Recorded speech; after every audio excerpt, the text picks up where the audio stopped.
I'm washing dishes again, and every time I do, I get these musings, thoughts, inspirations coming from my higher consciousness or subconscious, from that which is not apparent on the surface with our regular mind. And I just got to thinking about the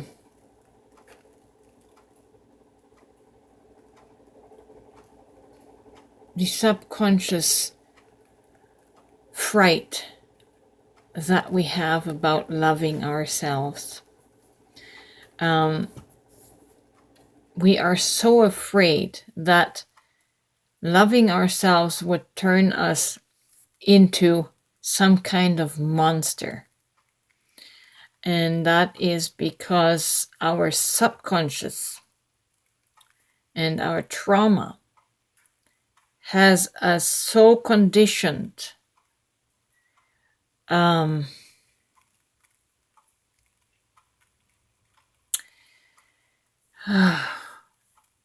this is really triggering. This is really triggering to me, because as I'm feeling into this, we were so conditioned to alienate from ourselves that we are so bad, so untrustworthy.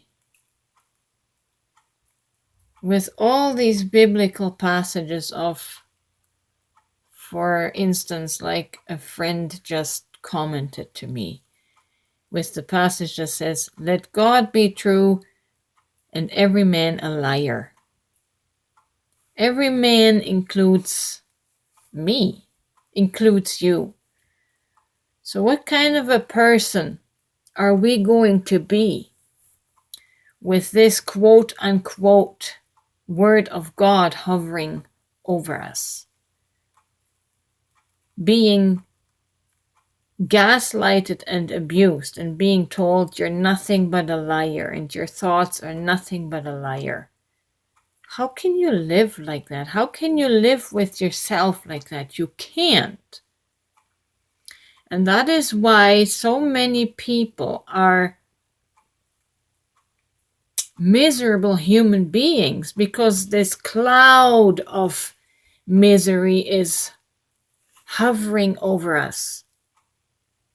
And we cannot break free from it because we have been conditioned into this for so long.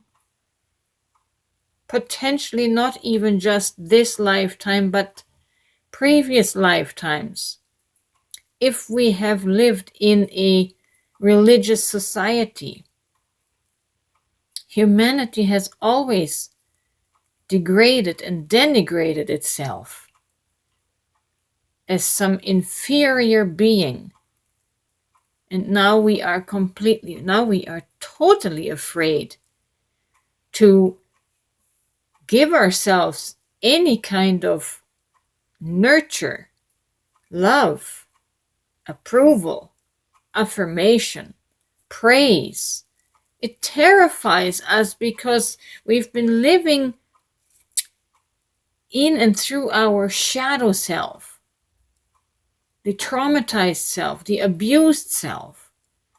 So all we can see emanating from ourselves are these negative traits and shadows.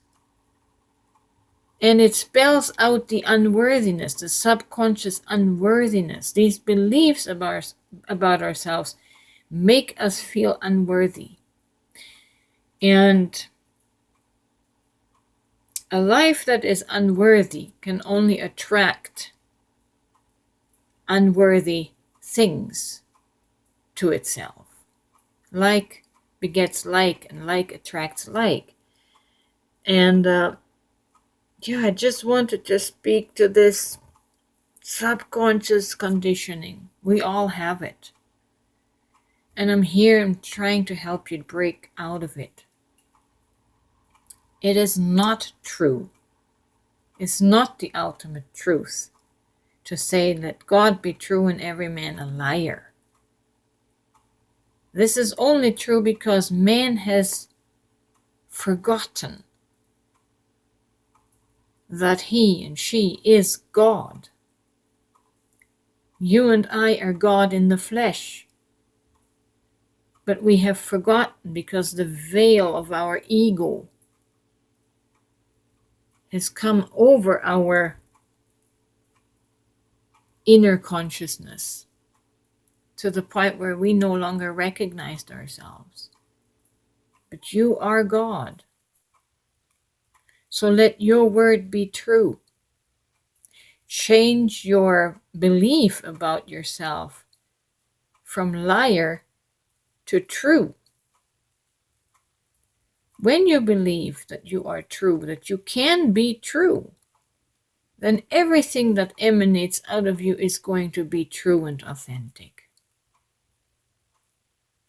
We have to change how we believe about ourselves, who we are. Who do you believe yourself to be? On what basis? On the trauma?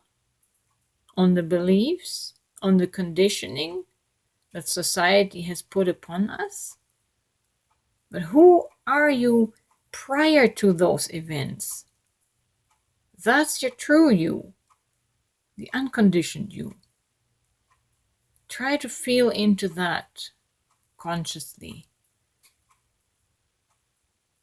And when you do, when you recognize your true self, you will no longer speak so negatively about yourself and gaslight yourself and self-abandon and self-betray. We have to stop doing that, because doing so causes us to live with a dis-ease inside of us. And this dis-ease or disharmony eventually causes physical disease, because we are out of harmony, out of resonance with our divine essence. We have to bring that into alignment, and for that we have to change our beliefs, our belief system, our indoctrination. We are not wicked. And if we self-love and self-affirm, we will not turn into prideful monsters. Quite on the contrary. We are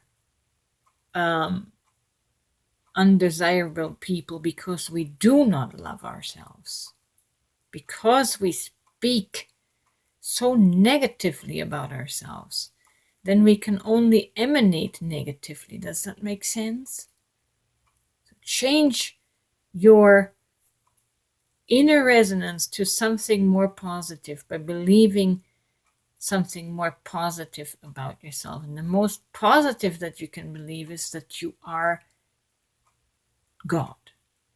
You are divine. You are of divine nature and essence. And there's nothing negative about that. And therefore there's nothing truly negative about you except what your mind has told you for so many years and generations. Change it. Change the root of your tree, and the fruit will be good.